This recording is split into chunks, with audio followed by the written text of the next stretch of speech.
Hello and good morning everyone. I welcome you all at Verse IS. I hope everyone is doing well. So today is 11 July 2024 and we are going to discuss important news and articles from The Hindu newspaper. So let's see what important news we got today to discuss. But before starting the video, for PDF join Telegram channel Eduverse IS. Link आपको description box में provided है. Make sure video को and तक देखें so that सारी important news आपकी यहाँ पर कवर हो. तो चलिए स्टार्ट करते हैं और देखते हैं आज हमें क्या क्या डिस्कस करना है. ओके, सो आज के कुछ इंपॉर्टेंट टॉपिक्स हैं, उनके बारे में हम देख लेते हैं क्या क्या हमें डिस्कस करना है. पहला है, हम यहाँ पर बात करेंगे टुडे इज़ 11 जुलाई. 11 जुलाई को हम सेलिब्रेट करते हैं as a world population day. तो इसी से रिलेटेड आपके यहाँ पे दो आर्टिकल्स आ जाते हैं जिसमें हम बात करें India's demographic journey of hits and Mrs. Second है आपका, इसमें भी हम पॉपुलेशन के बारे में देखेंगे, a case of people versus population. Third article जो है हमारा, जो एडिटोरियल का ही आर्टिकल है, इसमें हम बात करेंगे ऑड जॉब, जो हमारे गिग वर्कर्स हैं. तो गिग वर्कर्स ऑलरेडी हमने इस आर्टिकल को डिस्कस किया हुआ है, फिर से ये आर्टिकल हमारे सामने है तो हम इसे फिर से डिस्कस करेंगे. नेक्स्ट है हमारा Apple alerts users of being targeted by Pegasus like spyware. तो यहाँ पर एप्पल ने क्या किया है, फिर से एक बार जो भी यहाँ पे यूजर्स हैं उन्हें क्या किया है, अलर्ट किया है कि जो पेगासस लाइक स्पाईवेयर है, वायरस है, इसके बारे में. तो ये पेगासस वायरस क्या है, इसके बारे में हम डिस्कस करेंगे. फिफ्थ है हमारा, ये बहुत इंपॉर्टेंट आर्टिकल आ जाता है, सुप्रीम कोर्ट जज says men should share funds to empower their home maker wives. तो अभी यहाँ पर क्या हुआ है, एक मुस्लिम मैन के द्वारा पिटीशन फाइल की गई थी सुप्रीम कोर्ट में कि वो क्या है, एक्चुअली जब उनके यहाँ शादी होती है, निकाह होता है, तो वो उनका एक एग्रीमेंट साइन होता है, मतलब कि वैसे एग्रीमेंट की तरह एक साइन होता है जिसमें वो जो आदमी होता है, हस्बैंड होता है, वो अपनी वाइफ को मेहर देता है ना, कि मैं अगर कुछ भी सारी चीजें होती हैं, डाइवोर्स वगैरह कुछ भी चीजें होती हैं, तो वो मेहर प्रोवाइड करते हैं. और यहाँ पर सीआरपीसी का एक सेक्शन आ जाता है. अब कौन सा सेक्शन है इसके बारे में हम बात करेंगे. तो यहाँ पर सुप्रीम कोर्ट का क्या जजमेंट आया उसके बारे में देखेंगे. And the last article is NGO working on rights issues lodges FCRA registration. तो हम यहाँ पर एफसीआरए रजिस्ट्रेशन के बारे में बात करेंगे. तो देखिए फ्रंट पेज में कुछ ये जो हमारे इंपॉर्टेंट आर्टिकल्स हैं. So divorce Muslim women entitled to secular remedy supreme court. अब देखिए इस आर्टिकल को हम यहाँ पर लिंक करते हैं. ये आर्टिकल आपके फ्रंट पेज पर भी है और पेज नंबर 12 जो हमारा नेक्स्ट पेज हम देखेंगे यहाँ पर, ये वाला आर्टिकल, सुप्रीम कोर्ट जज says man should share funds to empower their home maker wife. दोनों आर्टिकल को हम कंबाइन करके यहाँ पे पढ़ते हैं. ठीक है, सबसे पहले यहीं से स्टार्ट करते हैं. तो इसमें एक्चुअली हुआ क्या कि यहाँ पर एक मुस्लिम मैन था, उन्होंने जो सेक्शन 125 ऑफ सीआरपीसी है उसको चैलेंज किया. एक्चुअली जो सेक्शन 125 ऑफ सीआरपीसी किसकी बात करता है, यहाँ पर मेंटेनेंस की बात करता है. किसकी बात करता है, यहाँ पर मेंटेनेंस की बात करता है कि अगर आप मतलब कि फॉर एग्जांपल आपका डाइवोर्स हो चुका है लेकिन वाइफ क्या है, यहाँ पे फाइनेंशियली स्टेबल नहीं है, तो जो आदमी है वो क्या करेगा, यहाँ पर उनको मेंटेनेंस प्रोवाइड करेगा. तो पहले आप यहाँ पर सीआरपीसी सेक्शन की बात कर लेते हैं. सो देखिए section 125 of the CrPC mandate that magistrate of the first class may order person with sufficient means to make monthly allowances for the maintenance of his wife if she is unable to maintain herself. अगर wife अपने आप को maintain करने में enable है तो यहाँ पर आदमी को क्या करना होगा, हस्बैंड को यहाँ पर मंथली अलाउंस प्रोवाइड करना होगा. उसके बाद हिज लेजिटिमेट और illegitimate minor child whether married और not unable to maintain itself. अगर यहाँ पर आदमी का कोई लेजिटिमेट है और या फिर इलेजिटिमेट चाइल्ड है, तो और अगर यहाँ पे जो मैरिड और अनमैरिड, मान लो उसने शादी की हो ना की हो, जो बोलते हैं ना जायज और नाजायज बच्चा जैसा भी हो, लेकिन जो वाइफ है वो मतलब जो लेडी है वो उसको यहाँ पर अनेबल है क्या करने में, मेंटेन करने के लिए, तो यहाँ पर आदमी को क्या करना होगा, मेंटेनेंस प्रोवाइड करनी होगी. थर्ड है हमारा हिज लेजिटिमेट और illegitimate adult child with physical and mental abnormalities. मतलब देखिए इसमें माइनर चाइल्ड की बात की, बच्चा भी छोटा है, फिर बड़ा होगा तो खुद ही वो कैपेबल हो जाएगा मे बी. और ये भी कहा जा रहा है कि अगर बच्चा फिजिकल और मेंटली एबनॉर्मल है या फिर कुछ इंजरीज है तो यहाँ पर भी क्या होगा, मेंटेनेंस प्रोवाइड करनी होगी. हिज फादर और mother unable to maintain themselves. और अगर उनके माता पिता क्या है, मतलब कि अगर आपके माता पिता हैं और आपका एक बेटा है, तो अगर वो माता पिता अपने आप को क्या कर पा रहे हैं, मेंटेन नहीं कर पा रहे हैं, तो ये बेटे की रिस्पॉन्सिबिलिटी हो जाती है कि वो क्या करें, यहाँ पर इनको मेंटेनेंस प्रोवाइड करें. तो ये क्या कहता है, हमारा सीआरपीसी का सेक्शन कहता है. अब इसी के चलते यहाँ पर एक केस गया, यहाँ पर पिटीशन फाइल की गई एक आदमी की तरफ। उन्होंने क्या किया, ये सीआरपीसी का सेक्शन 125 है इसे चैलेंज किया, क्योंकि उन्होंने कहा कि डाइवोर्स के बाद मतलब उन्होंने अपना जो मेहर था वो तो दे दिया, लेकिन फिर पिटिशनर ने क्या आर्ग्यूमेंट दिया, किस बेसिस पर यहाँ पे आर्ग्यूमेंट दिया। The petitioner argued that Muslim women protection of rights and divorce act 1986, यहाँ पर ये क्या हुआ है आपका लागू हो चुका है 1986 में, जिसमें क्या होता है कि जो आपका मेहर वगैरह उन मतलब कि मुस्लिम्स में क्या होता है, मेहर प्रोवाइड किया जाता है, तो ये जो मेहर है वो यहाँ पर प्रोवाइड किया। ये क्या कर रहा है, ओवरराइड करता है सेक्शन 125 ऑफ सीआरपीसी, क्योंकि ये क्या है, हमारा पर्सनल लॉ है, मुस्लिम वुमेन का ये पर्सनल लॉ है, तो ये जो सेक्शन 125 सीआरपीसी है इसको ये ओवरराइड करता है। लेकिन अभी सुप्रीम कोर्ट की जज ने ये, मैं इन जज का नाम भी आपको यहाँ पर पता होना चाहिए, मे बी आने वाले टाइम पर ये हमारे चीफ जस्टिस ऑफ इंडिया भी बन सकती हैं। सो justice Nagaranatha said such financial empowerment of a vulnerable wife would make her more secure in the family। तो इसमें ये कहा जा रहा है कि ये जो फाइनेंशियल एम्पावरमेंट है इससे क्या होगा, जो वाइफ होगी फैमिली में खुद को सिक्योर फील करेगी। So an Indian married man must become conscious of the fact that he will have to financially empower and provide for his wife who does not have an independent source of income. तो इसमें उन्होंने ये कहा है कि अगर if wife is unable to maintain herself independently, वो उनके पास कोई भी सोर्स का इनकम नहीं है, तो this is the responsibility of the man कि वो क्या करें, यहाँ पर उन्हें मेंटेनेंस प्रोवाइड करें। ठीक है, तो देखिए आपको यहाँ पे समझ में आएगा। The petitioner claim 1986 act being a special law provided more comprehensive maintenance provision and should therefore take precedence over the general provision of section. तो आई होप आपको यहाँ पर ये पूरा आर्टिकल क्लियर होगा। अब हम बात कर लेते हैं सीआरपीसी। तो अब आप लोग कहेंगे कि अब तो न्यू लॉज आ गए हैं, 1 जुलाई से उन्हें यहाँ पर इम्प्लीमेंट करने की भी बात की गई है। तो देखिए अभी जो पुराने केसेस हैं, ये अभी नया केस नहीं है, पुराना ही केस है, तो ये जो पुराने केसेस हैं उनमें अभी आपके जो पुराने सीआरपीसी और आईपीसी के सेक्शन है ये उन्हीं के तहत यहाँ पर अभी चल रहे हैं। ठीक है, इतना आपको यहाँ पे क्लियर हुआ। तो सुप्रीम कोर्ट का ऑब्जर्वेशन क्या है कि supreme court held that section 125 of CrPC applies to all women not just married women. It emphasised that the provision would apply universally. तो ये क्या है, सिर्फ मैरिड वुमेन या कुछ वुमेन के लिए नहीं है, ये जो प्रोविजन है यूनिवर्सली आपका अप्लाई होता है, चाहे आप मुस्लिम कम्युनिटी से बिलोंग कर रहे हो या हिंदू कम्युनिटी से हैं, क्रिश्चियन कम्युनिटी से हैं, आपके पर्सनल लॉज हैं, लेकिन ये जो सेक्शन 125 ऑफ सीआरपीसी है it would apply universally. Supreme Court judgment reaffirms that right of diverse Muslim women to claim maintenance under section 125 CRPC, ensuring legal parity and safeguarding constitutional guarantee of equality and non-discrimination। तो ये यहाँ पर क्या है, कोई भी Muslim women section 125 of CrPC के तहत यहाँ पर मेंटेनेंस को क्लेम कर सकती है। इससे क्या होगा, यहाँ पर कॉन्स्टिट्यूशन क्या गारंटी करता है, उसे इक्वालिटी और नॉन डिस्क्रिमिनेशन गारंटी करता है। सुप्रीम कोर्ट ने यहाँ पर जो अपील थी उसको डिसमिस की and reaffirm that Muslim women can seek maintenance under section 125 of CrPC. Okay, despite of existence of 1986 act. यहाँ पर आपका 1986 का एक्ट एग्जिस्ट कर रहा है, still Muslim women can seek maintenance under section 125 of the CrPC. I hope this article is clear to you. अब देखिए यहाँ पर अब बात करते हैं, ये जो सेक्शन है हम बात करते हैं, ये जो हमारा रूल है, एक तरीके से लॉ है, वो कैसा है, जेंडर न्यूट्रल बिल्कुल भी नहीं है। तो अब कुछ लोग जब यहाँ पर आ जाएंगे तो किसकी बात करेंगे, यहाँ पे जेंडर न्यूट्रलिटी की बात करेंगे कि अगर अब तो देखिए धीरे धीरे वुमेन भी क्या हो रहे हैं, मतलब लाइन पर आ रही हैं, है ना, फाइनेंशियली यहाँ पे इंडिपेंडेंट हो रही हैं। तो यहाँ पर मैन को भी क्या करना चाहिए, अगर मैन यहाँ पर कैपेबल नहीं है, फॉर एग्जाम्पल आपकी फैमिली ऐसी है जहाँ पर जो कमाने वाला है, यहाँ पर जो हाउस वाइफ है, हाउस वाइफ नहीं कहेंगे, कपल है, हस्बैंड है, वाइफ है, वाइफ यहाँ पे जॉब करते हैं लेकिन हस्बैंड यहाँ पे घर में रहते हैं। तो अगर कुछ ऐसा होता है तो वाइफ को भी क्या करना चाहिए, हस्बैंड को मेंटेनेंस प्रोवाइड करनी चाहिए। तो देखिए अभी ये लॉ जेंडर न्यूट्रल नहीं है, और अगर इसमें हम इसके डिबेट में जाते हैं तो बहुत सारी चीजें आ जाती हैं। फिर हमारे सामने क्वेश्चन ये आता है कि ऐसे लॉज बनाए ही क्यों नहीं गए, जेंडर न्यूट्रल होना चाहिए। तो देखिए इंडिपेंडेंस के टाइम पर जो चीजें थी, हमने मेनली किस पर फोकस किया, ज्यादातर जो चीजें देखी हमने वल्नरेबल सेक्शन को फोकस किया।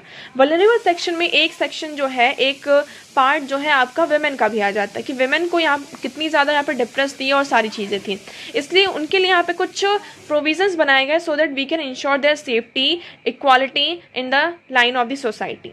Okay, I hope this article is clear to you.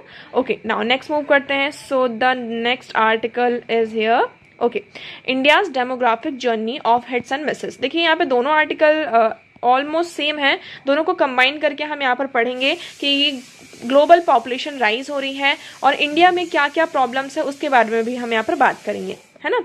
So first of all हम हियर यू विल सी कि जो पॉपुलेशन का डायनेमिक्स है ना, हम यहाँ पर आइडियल बोलते हैं कि आइडियल जो पॉपुलेशन मतलब कि जो फर्टिलिटी रेट है इंडिया में, जो पॉपुलेशन डायनेमिक्स चेंज कैसे हुआ है, यहाँ पे कुछ चीज़ें हैं, 3 कंपोनेंट्स। एक है आपका होता है फर्टिलिटी, एक होता है मोर्टेलिटी और दूसरा होता है माइग्रेशन। यहाँ पर 3 चीज़ें हैं आपकी, ठीक है। फर्टिलिटी, मोर्टेलिटी, फर्टिलिटी मतलब कि यहाँ पर कितने बच्चे पैदा हो रहे हैं, मोर्टेलिटी मतलब कितनी डेथ हो रही है, और माइग्रेशन। ये जो तीनों चीज़ें हैं ये किस में कॉन्ट्रीब्यूट करती हैं, आपकी पॉपुलेशन में, है ना। फर्टिलिटी मतलब फॉर एग्जांपल अगर यहाँ से 2 बच्चे पैदा हो रहे हैं तो 2 लोगों की यहाँ पर क्या हो रही है, डेथ हो रही है।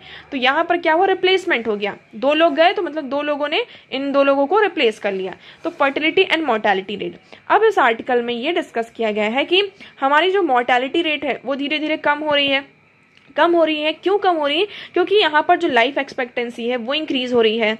क्यों इंक्रीज हो रही है, क्योंकि हमारा जो हेल्थ केयर सिस्टम है हमने इसको थोड़ा बहुत ज़्यादा इंप्रूव किया है। Due to that life expectancy increase हो रही है और लाइफ एक्सपेक्टेंसी इंक्रीज होने के कारण जो मोर्टेलिटी रेट है इट इज़ डिक्रीजिंग, बट जो फर्टिलिटी रेट है वो थोड़ा डिक्रीज हो रहा है। आइडियली हम बात करते हैं, आइडियली यहाँ पर 2.1 यहाँ पर क्या होना चाहिए, फर्टिलिटी रेट होना चाहिए। अगर आप लोगों को याद हो तो यूपीएससी का जो फर्स्ट क्वेश्चन था, मतलब कि हम बात करते हैं फर्स्ट क्वेश्चन नहीं कहेंगे, वो सेट के अकॉर्डिंग होता है, लेकिन यूपीएससी में इस बार फर्टिलिटी रेट क्या होता है, डायरेक्ट क्वेश्चन यहाँ से आया था। तो देखिए ये छोटे छोटे पॉइंट्स ही होते हैं जहाँ से आपके फैक्ट्स निकल कर आते हैं और क्वेश्चंस बनते हैं। कोई यहाँ पर बहुत बड़ी चीज़ नहीं होती है कि आपको मतलब कोई बहुत डीपली कुछ ऐसा पूछा जा रहा है। तो फर्टिलिटी रेट क्या होता है, सो ऑन एन एवरेज एक वुमेन को यहाँ पर कितने बच्चे पैदा होते हैं। एक वुमेन है उसकी लाइफ मतलब कि जब तक उसकी जो फर्टिलिटी रेट है, मतलब कि एक बच्चे को फॉर एग्जांपल पूरे आजीवन काल में उसको 2 बच्चे पैदा हुए, तो इस तरीके से हम ऑन एन एवरेज लगाते हैं। फॉर एग्जांपल किसी को 2 हुए, किसी को 1 हुआ, किसी को 3 हुए, किसी को फिर यहाँ पर 4 हुए, तो इन सब का ऑन एन एवरेज हम लगाते हैं और उस बेसिस पर हम फर्टिलिटी रेट निकालते हैं। सो फर्टिलिटी, आई होप आपको यहाँ पर क्लियर होगा what is this fertility rate. So here you will see that namely fertility, mortality and migration play a pivotal role in shaping India's demographic landscape. India has made significant stride in reducing its fertility. अब धीरे धीरे पहले क्या था, हमारी जो fertility rate थी वो बहुत ज़्यादा हाई थी, इट वॉज 3.4%, है ना, बहुत ही ज़्यादा हाई थी। मतलब कि आप देखेंगे, आप खुद ही यहाँ पर एज्यूम करिए, आपके जो ग्रैंड पेरेंट्स हैं उनको कितने सारे बच्चे होते थे, 4-4, 5-5 बच्चे, 6-6 भाई, 5-5 भाई। तो पहले फर्टिलिटी रेट बहुत ज़्यादा थी। सो 1992 से लेकर 2021 के बीच में जो फर्टिलिटी रेट है अब कितना हो चुका है, 2.0। आइडियली यहाँ पर कितना होना चाहिए था, 2.1 होना चाहिए, बट 2.1 मतलब कि अब हम थोड़ा सा यहाँ पर डिक्लाइन कर गए। डिक्लाइन करने के भी यहाँ पर भी इसके नुकसान हैं, जहाँ पर ठीक है हम कह रहे हैं कि फर्टिलिटी रेट कम हो रही है मतलब पॉपुलेशन कम होगी, लेकिन इससे क्या होगा, आपकी जो यंगर पॉपुलेशन है वो कम होगी। आपकी जो एल्डर जो ऑलरेडी यहाँ पर एग्जिस्ट कर रहे हैं वो धीरे धीरे तो वो क्या होगी, बूढ़ी होगी। पॉपुलेशन आज के टाइम पर फॉर एग्जांपल आज हम 24 ईयर्स के हैं, 25 ईयर्स के हैं, 30 ईयर्स के हैं, कल को हम यहाँ पर 60 को भी होंगे। तो जो आपकी ओल्डर पॉपुलेशन है वो इंक्रीज़ होगी अगर फर्टिलिटी रेट कम होता है तो, और यंगर पॉपुलेशन की यहाँ पर जो रेट होगा वो कम हो जाएगा। तो ये एक हमारे लिए इशू बन जाता है। तो पहले अभी हम बात करते हैं जो हमारा नेशनल फैमिली हेल्थ सर्वे 5 था, उन्होंने इसमें इंडिकेट किया that the decrease from the total fertility rate decrease from 3.4% to 2 between 1992 to 2001, okay, dropping below the replacement level of 2.1। यहाँ पर जो एक आइडियल टारगेट होना चाहिए इट वाज 2.1 होना चाहिए, बट इससे भी हमने क्या है, हम 2.2 पर पहुंच गए, 2.0, ओके। सो इसमें हमने यहाँ पर क्या देखा, the decline in mortality rate, इसका क्या है, increase in life expectancy and reflection of the robust health care system. यहाँ पर जो हमारा हेल्थ केयर सिस्टम है ये इंक्रीज हुआ। अगर पहले क्या था, कोई बीमारी हो जाती थी तो हमें इतना ज़्यादा पता नहीं चल पाता था और इसके कारण लोगों की डेथ हो जाती थी, लेकिन अब हमारा इंफ्रास्ट्रक्चर, हेल्थ इंफ्रास्ट्रक्चर थोड़ा सा यहाँ पर रोबस्ट हुआ है, जिसके कारण जो लिविंग स्टैंडर्ड्स हैं हमारे वो इंक्रीज हुए हैं। आई होप आपको यहाँ पे इतना क्लियर होगा क्या सारी चीज़ें हैं, है ना। अब देखिए, अगर फर्टिलिटी रेट यहाँ पर डिक्रीज होती है तो इसके क्या क्या नुकसान हो सकते हैं, क्या क्या लॉस हो सकता है। पहली चीज़ ये देखिए पॉपुलेशन इंक्रीज हो रहा है। अब इसके हम कुछ फैक्ट्स की बात करते हैं। कैसे हम फैक्ट्स की बात करते हैं? देखिए पॉपुलेशन इंक्रीज होगा तो इससे क्या होगा, हमारे पास सोर्सेस कैसे हैं, लिमिटेड हैं, लिमिटेड सोर्सेस हैं। तो वी हैव टू इंश्योर कि ये जो लिमिटेड सोर्सेस है सारी पॉपुलेशन के पास कैसे आए, है ना, इक्वल डिस्ट्रीब्यूशन कैसे हो, ये चीज़ें हो जाती हैं। दूसरी, अगर फर्टिलिटी रेट यहाँ पर कम होती है, टोटल फर्टिलिटी रेट, तो इससे क्या होगा, यंगर पॉपुलेशन हमारे पास कम हो जाएगी और ओल्डर पॉपुलेशन आने वाले टाइम में ये हमारे पास ज़्यादा हो जाएगी। मतलब हमारे पास लाइबिलिटी ज़्यादा होगी और एसेट्स यहाँ पर कम होंगे। ठीक है, ये दूसरी चीज़ हो जाएगी। थर्ड हम बात करते हैं, अगर इसका हमें पॉपुलेशन का डेमोग्राफिक, जो हम डिविडेंड की बात करते हैं, ये हमारे लिए बेनिफिशियल कब हो सकता है, ये हमारे लिए बेनिफिशियल तब हो सकता है जैसे कि आज के टाइम पर इंडिया के पास सबसे ज़्यादा यंगर पॉपुलेशन है। तो हमें क्या करना होगा, ये हमारी जो यंगर पॉपुलेशन है इन्हें स्किल्ड करना होगा, इन्हें स्किल प्रोवाइड करनी होगी, सो दैट हम इनसे ज़्यादा से ज़्यादा क्या कर सकें, बेनिफिट्स को रीप कर सकें। आई होप आपको ये आर्टिकल अब यहाँ पर क्लियर हो रहा होगा हम किसकी बारे में कैसे बातें कर रहे हैं, कि किस तरीके से हम हमारी जो यंगर पॉपुलेशन है, अगर हम जितने ज़्यादा स्किल्ड होंगे हम उतना ज़्यादा हर एक फील्ड में, रिसर्च की फील्ड में जा रहे होंगे और बहुत सारी ऐसी चीज़ें हैं, है ना, तो हर एक फील्ड में हमारा क्या होगा, इम्प्रूवमेंट होगा। तो ये हमारे लिए क्या बन सकता है, जो अभी हम मतलब कि फॉर एग्जांपल किसी के ऊपर बर्डन है तो एक तरीके से हम उस बर्डन को कम कर सकते हैं और इकोनॉमिक डेवलपमेंट में बहुत ज़्यादा हमारा कंट्रीब्यूशन हो सकता है। नाउ आई होप ये आपको यहाँ पर क्लियर होगा। तो इस आर्टिकल में सिर्फ इतना ही था और इसके साथ साथ यहाँ पर ये भी जो हमारे सस्टेनेबल डेवलपमेंट गोल टारगेट्स हैं उनको भी लिंक कर दिया गया है कि हमारा जो 3 मेन टारगेट है, for example no poverty, zero hunger and health for all, तो इसको हमने क्या किया है, हमारे जो हमारी पॉपुलेशन उसको SDGs, ये 3 जो मोस्ट इंपॉर्टेंट SDGs हैं इनसे यहाँ पर लिंक किया है, so that we can achieve this target from 2030, जो हमारा गोल है इसको हम अचीव कर सकें। आई होप ये क्लियर होगा। नेक्स्ट आर्टिकल हम यहाँ पे बात करते हैं इवन द ऑड जॉब्स। यहाँ पर हम गिग वर्कर्स की बात करते हैं। गिग वर्कर्स, नीति आयोग की रिपोर्ट आई थी और नीति आयोग की रिपोर्ट के अकॉर्डिंग ये बताया गया कि 2029 से लेकर 30 तक, 2029 से लेकर 30 तक यहाँ पर 77 लाख गिग वर्कर्स होंगे। कितने? 77 लाख गिग वर्कर्स होंगे और इनका इकोनॉमी में हमारा बहुत ज़्यादा कंट्रीब्यूशन होगा। गिग वर्कर्स क्या होते हैं इसके बारे में हम बात करते हैं। सो गिग वर्कर्स आर, यहाँ पर एक देखिए, अगर आप किसी कंपनी में जॉब करने जाते हैं, कोई भी यहाँ पर XYZ कंपनी है, अगर आप वहाँ पर जॉब करने जाते हैं तो आपका क्या होता है, एक बॉस होता है और आप उसके एम्प्लॉय होते हैं। ठीक है, हम उसके क्या होते हैं, एम्प्लॉय होते हैं। तो यहाँ पर एक बॉस और एम्प्लॉय का रिलेशन होता है, एक एम्प्लॉयर होता है, एक एम्प्लॉय होता है। जो एम्प्लॉयमेंट प्रोवाइड कर रहा है that is called employer, and जो जॉब कर रहा है वो आपका एम्प्लॉय हुआ। ठीक है, इसमें क्या होता है, आपको क्या करना पड़ता है, ये बॉस है, ये कंपनी है, उस एम्प्लॉय को यहाँ पर एक कैबिन प्रोवाइड करना पड़ता है। फॉर एग्जांपल कैबिन, यहाँ पर कुछ जैसे कि आपकी जो PF वगैरह कट होती है, ये सारी चीज़ें होती हैं।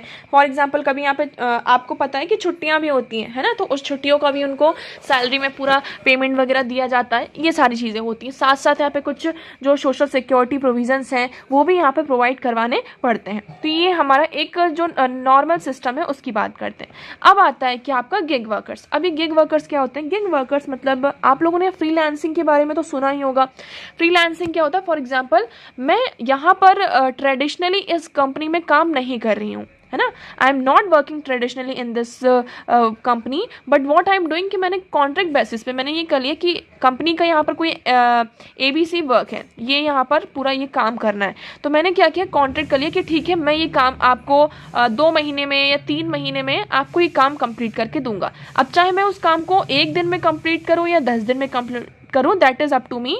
तो ये मैंने इस बॉस से क्या किया, ये एग्रीमेंट, ये कॉन्ट्रैक्ट कर लिया। अब इसके मैं एम्बिट में नहीं आता, मैं ना इसका एम्प्लॉय हूँ, मैं ना ही इसके ऑफिस में जाके काम करूँगा, मेरा जहाँ मन होगा, घर से मन होगा या कहीं घूमने जा रहे हूँ वहाँ से मन है, वो मेरे ऊपर है कि मैं कैसे काम करूँ, बस मुझे ये 3 महीनों में ये काम कंप्लीट करके इन्हें देना है। तो ये हो जाता है आपके, ये जो कहलाते हैं इन्हें हम कहते हैं गिग वर्कर्स। क्यों? क्योंकि इनको यहाँ पर कोई भी एक एम्प्लॉयर और एम्प्लॉय का रिलेशन नहीं होता है। ठीक है। तो आप बेस्ट एग्जांपल इसका ले सकते हैं जो आपके जोमेटो वर्कर्स होते हैं, है ना, डिलीवरी बॉयज़ होते हैं और गर्ल्स होती हैं। स्विगी की बात कर लीजिए, ओला, उबर्स, ये सारे जो आते हैं आपके गिग वर्कर्स में आ जाते हैं। तो यहाँ कॉन्ट्रैक्ट बेसिस पे अब इश्यूज़ क्या आ रहे हैं, इश्यूज़ यहाँ पर ठीक है, ये सारी चीज़ें तो हमने कर ली। हम एक से ज़्यादा, फॉर एग्जाम्पल ये मैंने 3 महीने का काम लिया एक कंपनी से, XYZ से, मैं यहाँ पे किसी ABC कंपनी से भी क्या कर सकती हूँ, इसी तरीके का कोई कॉन्ट्रैक्ट ले सकती हूँ। तो मतलब एक टाइम पर मैं बहुत सारे काम कर सकती हूँ। ये मेरे ऊपर डिपेंड करता है कि मुझे कितना काम करना है, कैसे काम करना है, ठीक है। क्यों, और मैं इनके ऊपर लीगली बाइंडिंग भी नहीं होते। अब यहाँ पर वर्कर्स के साथ इशू ये आ रहा है, सबसे बड़ा इशू ये है सोशल सिक्योरिटी का। कुछ यहाँ पर सोशल सिक्योरिटी, फॉर एग्जांपल अगर कोई डिलीवरी बॉय है और डिलीवरी देने जा रहा है और रास्ते में उसका खुदा ना खास्ता करे कभी कुछ ऐसा हो, लेकिन ऐसे केसेस हमारे सामने आते हैं कि उनका एक्सीडेंट हो गया, तो उसके लिए कौन लायबल होगा, उनका हेल्थ जो इंश्योरेंस है, हेल्थ जो चीज़ें हैं, उसके लिए यहाँ पर कौन रिस्पॉन्सिबल होगा, नो वन। तो इसी चीज़ को यहाँ पर ध्यान में रखते हुए अभी इससे पहले महाराष्ट्र की गवर्नमेंट ने क्या किया था, यहाँ पर gig worker social security welfare bill लेकर आए थे, और अब यहाँ पर कर्नाटक गवर्नमेंट भी यहाँ पर लेकर आई है, जिसमें उन्होंने ये कहा कि इन वर्कर्स को यहाँ हम क्या करेंगे, सिक्योरिटी प्रोवाइड करेंगे। और साथ साथ जैसे कि आपकी नेशंस हैं, हम बात करते हैं नॉर्थ ईस्ट नेशंस हैं, उन्होंने भी क्या किया है, जैसे गिग वर्कर्स के लिए एक फंड पूल प्रिपेयर किया है, जिसमें वो क्या करते हैं, कुछ कंट्रीब्यूशन स्टेट का होता है और कुछ कंट्रीब्यूशन जो गिग वर्कर्स हैं उनकी सैलरी का होता है। तो उस पूल में उस फंड को कलेक्ट किया जाता है, क्योंकि अगर नॉर्मली जब हम कंपनी में काम करते हैं तो वहाँ हमारा PF वगैरह कट होता है और बाद में वो हमें मिल जाता है। लेकिन गिग वर्कर्स का क्या होता है कि आपके हाथ में डायरेक्ट पैसा आता है, कुछ कट पिट कर नहीं आता, जितना आपने काम किया उसका पूरा पैसा आपको यहाँ पर मिला। तो इससे क्या होता है कि वो लोग सेविंग्स नहीं करते। तो हमने कहा कि इस तरीके का पूल यहाँ पर बनाते हैं, फंड पूल, जिससे क्या होगा कि कभी भी उनको फ्यूचर में जब ज़रूरत होगी तो वो यहाँ से इससे पैसा निकाल सकते हैं। तो इसके लिए यहाँ पर अभी ये बिल इंट्रोड्यूस हुआ है। फर्दर इसमें क्या निकल कर आता है, ये बिल पास होता है नहीं है, उसके बारे में देखा जाएगा। और यही उनकी जो मतलब कि सोशल सिक्योरिटी और वेलफेयर है, इसके लिए यहाँ पर ये बिल इंट्रोड्यूस हुआ है। आई होप आपको यहाँ पर ये आर्टिकल अब क्लियर होगा। नाउ नेक्स्ट मूव करते हैं। So the next article here is Apple alerts users of being targeted by Pegasus like spyware। देखिए इससे पहले भी यहाँ पर क्या हुआ था कि ये न्यूज़ आई थी, एप्पल के जो यूज़र्स थे उनको अलर्ट किया था दैट ये जो Pegasus लाइक स्पाईवेयर है वो क्या कर सकता है, आपको हार्म कर सकता है। अभी Pegasus क्या है इसके बारे में बात करते हैं। It is a type of malicious software और malware design to secretly collect information. ये क्या करता है, सीक्रेटली आपकी फ़ोन में अगर इसको इंस्टॉल कर दिया है तो अगर आप कुछ पहले क्या, जैसे कि क्या होता है, कोई लिंक आती है, कहते हैं ना किसी भी लिंक को डायरेक्टली ओपन नहीं करना चाहिए, इसमें कुछ वायरस हो सकता है, कुछ भी हो सकता है। लेकिन ये वायरस ऐसा है कि अगर आप उसको टच भी नहीं कर रहे हैं, लिंक को कुछ भी नहीं कर रहे हैं, फिर भी वो क्या कर सकता है, आपके फ़ोन का पूरा जो डेटा है उसको यहाँ पर चोरी कर सकता है। ठीक है, ये किसके द्वारा डेवलप किया गया था, Israeli security firm NSO group के द्वारा यहाँ पर इसको डेवलप किया गया था। इसका पर्पस क्या था, इसमें मेनली 3 एक्टिविटीज़ हैं। Collection of historic data on a device without users knowledge, जो यूज़र है उसको पता भी नहीं चलेगा और उसका पूरा जो डेटा है उसका कलेक्शन हो जाएगा। Continuous monitoring of activity and gathering of personal information, इसमें कंटिन्यूसली क्या हो सकती है, जो भी यूज़र है उसकी एक्टिविटी को मॉनिटर किया जा सकता है और गैदर किया जा सकता है। And transmission of this data to third party, और इसका जो ट्रांसमिशन है वो तीसरी पार्टी के पास चला जाएगा। आपको यहाँ पे क्लियर होगा। तो ये इस तरीके से यहाँ पर वायरस होता है।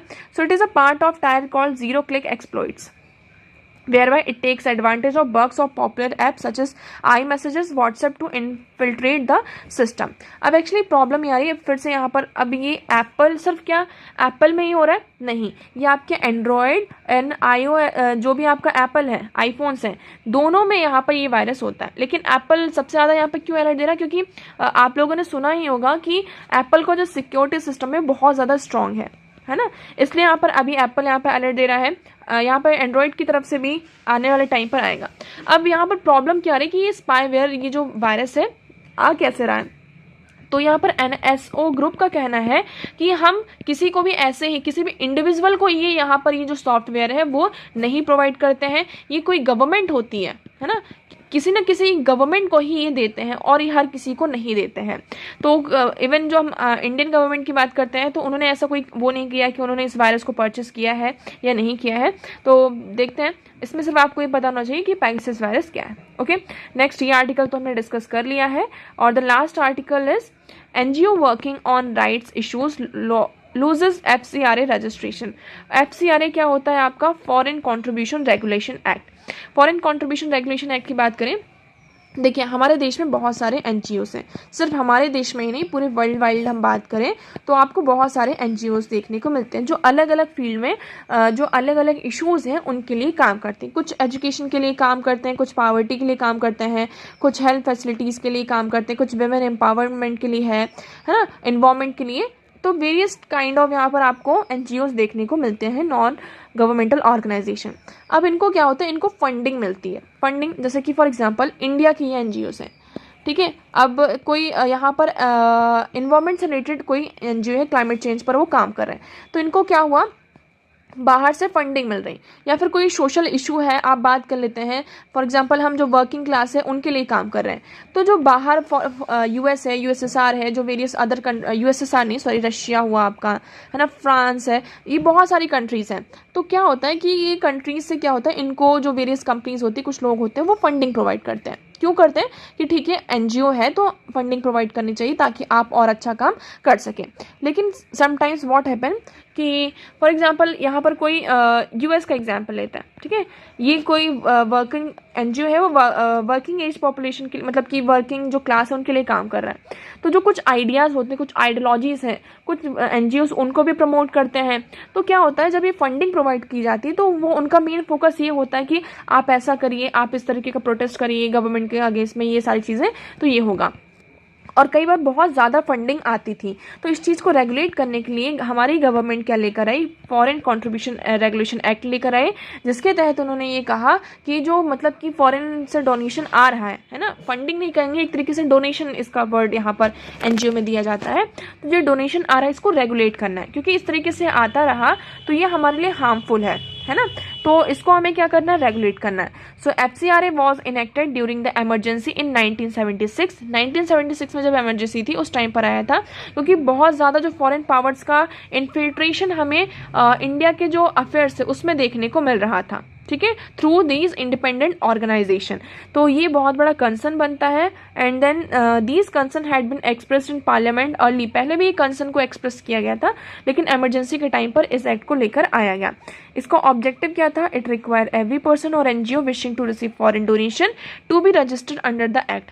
अगर कोई भी यहाँ पे NGO है या फिर कोई ऑर्गेनाइजेशन है, उसको फॉरेन से डोनेशन लेना है तो उन्हें क्या करना होगा, इस एक्ट के अंदर रजिस्ट्रेशन करवाना होगा, तभी आप क्या कर सकते हैं, फॉरेन से यहाँ पर आप फंडिंग ले सकते हैं, ठीक है। और साथ में आपको एक बैंक अकाउंट भी, और वो बैंक अकाउंट ऐसा नहीं कि आपका जहां मन हो वो, जहां जिस ये एक्ट है, एक्ट के तहत ही आपको क्या करना होगा, बैंक अकाउंट आपको ओपन करना होगा। दूसरी चीज़ इसमें ये कही गई, जिस चीज़ के लिए फॉर एग्जांपल एजुकेशन से रिलेटेड आपका एजुकेशन है तो उसका जो डोनेशन जो आ रहा है आप वो एजुकेशन पर ही खर्च करेंगे। ये नहीं कि आपकी जो वर्कर्स हैं उनकी सैलरी देने में या फिर कोई XYZ, ठीक है आप उसमें यूज़ करिए, लेकिन जो मेजर प्रोपोर्शन है वो किस में जाना चाहिए, आपका एजुकेशन में जाना चाहिए, जिस पर्पस के लिए आपको वो डोनेशन यहाँ पर मिला है, ठीक है। आई होप आपको यहाँ पे क्लियर होगा। उसके बाद 2010 में यही आपका अमेंडमेंट हुआ था कि like it was amended in 2010 to consolidate the law utilisation of foreign fund to prohibit their use of any activities detrimental to national interest. तो फॉरेन फंड का यही जो अभी हमने बात की कि जिस चीज़ के लिए आ रहा है तो उसी चीज़ में उस फंड का यूटिलाइजेशन आपका हो। अब यहाँ पर बहुत सारे ऐसे आपको NGOs दिखेंगे, इसमें क्या होता है 5 ईयर्स के लिए आप रजिस्ट्रेशन, यहाँ पर आपको लाइसेंस मिल सकता है, तो हर 5 साल में आप इसे रेन्यू भी करा सकते हैं। तो अभी यहाँ पे बहुत सारे जो मतलब कि आपके NGOs हैं, इनका जो रजिस्ट्रेशन है उसको यहाँ पर कैंसिल किया गया है। ओके, सो अब बात कर लेते हैं ये किसके अंदर जो FCRA रजिस्ट्रेशन है किसके अंदर आता है, आपका यूनियन होम मिनिस्ट्री के अंदर आता है, आपको ये याद रखना है। So the union home ministry on Wednesday cancel the foreign contribution regulation act registration of the patent entity of non profit centre for financial accountability act. Okay यहाँ पर जो मतलब ये बात करते हैं जो impact on development, human rights, environment, इसके रिलेटेड यहाँ पे कुछ एनालाइज किया गया है और बहुत सारे जो मतलब कि एनजीओज हैं इनका यहाँ पर रजिस्ट्रेशन कैंसिल किया गया है। ओके, आई होप आपको यहाँ पर ये आर्टिकल क्लियर होगा।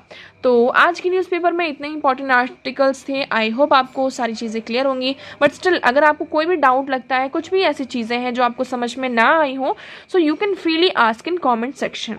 एंड आज का वीडियो कैसा लगा एक बार कमेंट सेक्शन में ज़रूर बताइएगा। अगर आपको पसंद आया हो तो एक लाइक करना चैनल को एंड वीडियो को शेयर करना ना भूलें।